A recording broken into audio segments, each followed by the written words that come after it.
Oh, I do start. Actually, I did do some research. I've only used that phrase once and now twice. So I don't know if that's going to be my new catchphrase. I need one. If you have a suggestion, feel free to put one down below in the comments. And if I was a true YouTuber, I would also comment about subscribing, liking, turning on notifications, and other such things. And you don't need to do that.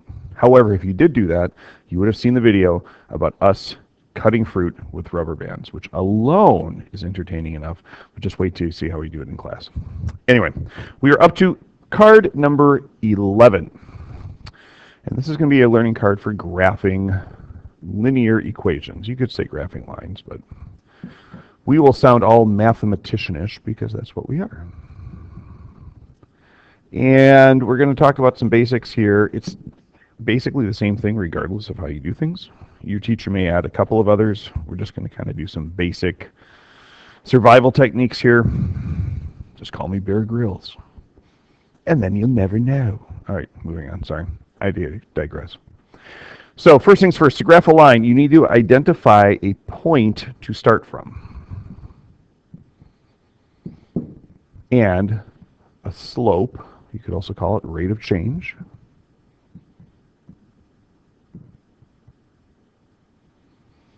From which to find more points.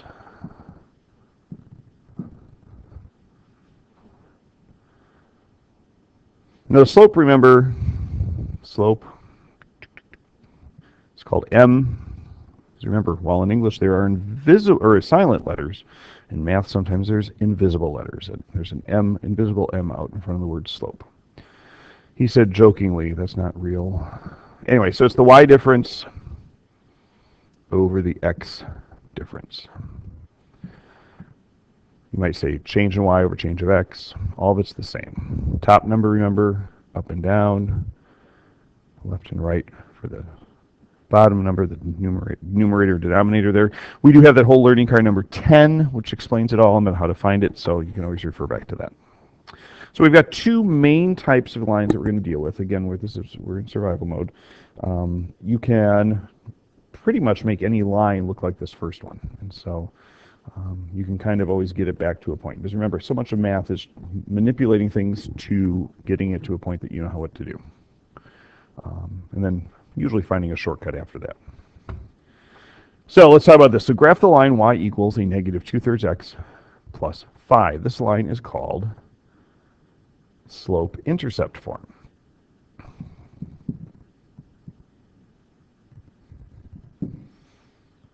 Most of my kids who've been through algebra will end up calling it y equals mx plus b form. If that floats your boat, go for it.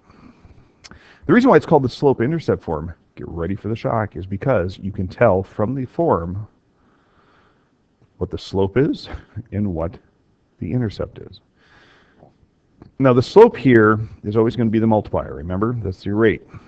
So that's going to equal negative 2/3. Now, I always put the negative on the top if it's a negative number. Reason being, it's just easier to graph, it's easier to stay consistent, and you don't, I see fewer mistakes when people get into that habit. So again, remember that's going to be y over x. Again, the slope is right there, and the intercept is going to be the 5. And now it's the y-intercept, not any intercept, it's the y-intercept.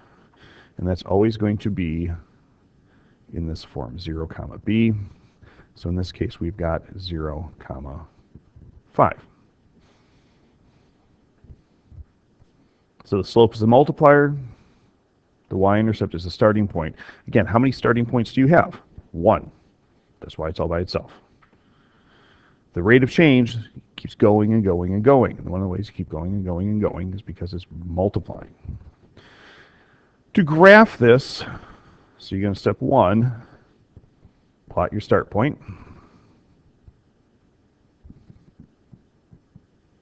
So I'm going to go at 0, 5. Again. Remember that. Points are always in the phrase, so it goes x, comma y. So you go in the x direction first, the y, comma second. Another way you can just drive your math teacher's nuts. So you get that wrong. So anyway, so 0, 5. It's right here. Y-intercept is crossing the y-axis. Yay. Now for your slope, remember what this is saying down here is this is negative 2 over 3. So you're going to go negative 2 in the y direction. So that's 2 down and 3 to the right. And again, you can't reverse this. If the bottom was negative, then you'd be going to the left, and then you'd be still going up.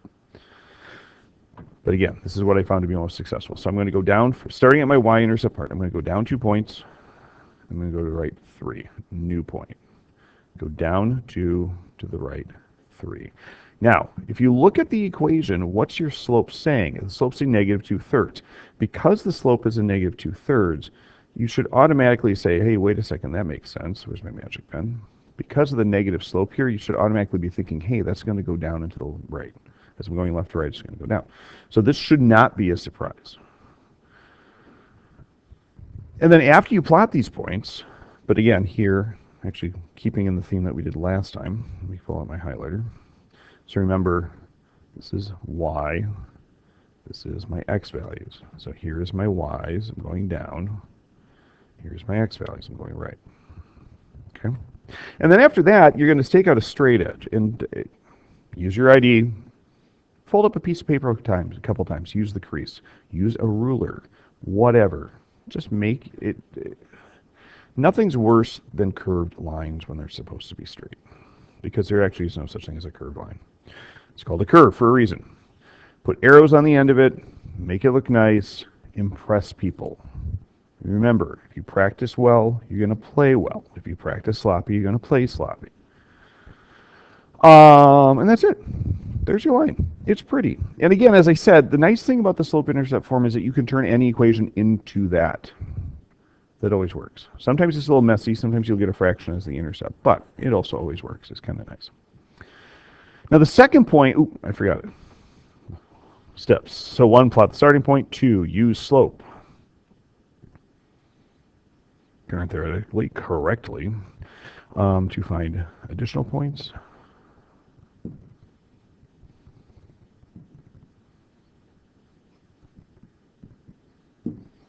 And then step 3, draw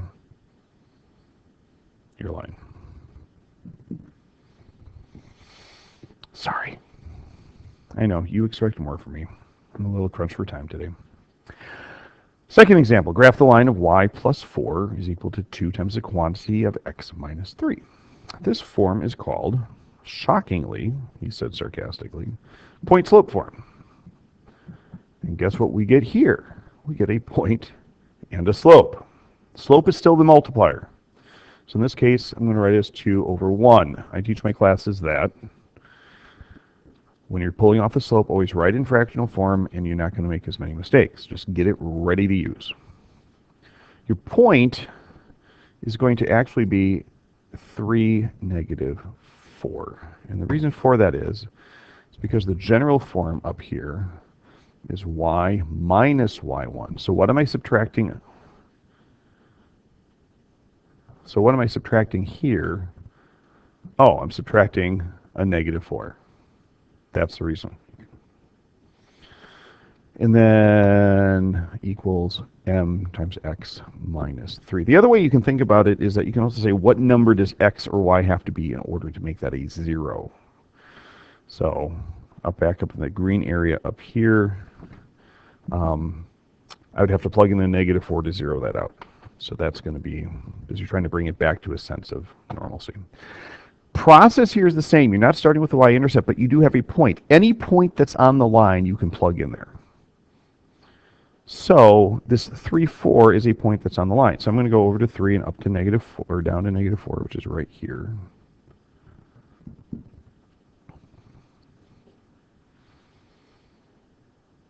I feel like I should do a secret word right about now. Sorry. Random thoughts by Mr. Hayes. Random word is rubber duck. It's actually a random phrase. So anyway, so then we're going to use the slope. And again, remember y over x. So again, here's my y. So I'm going to go up 2.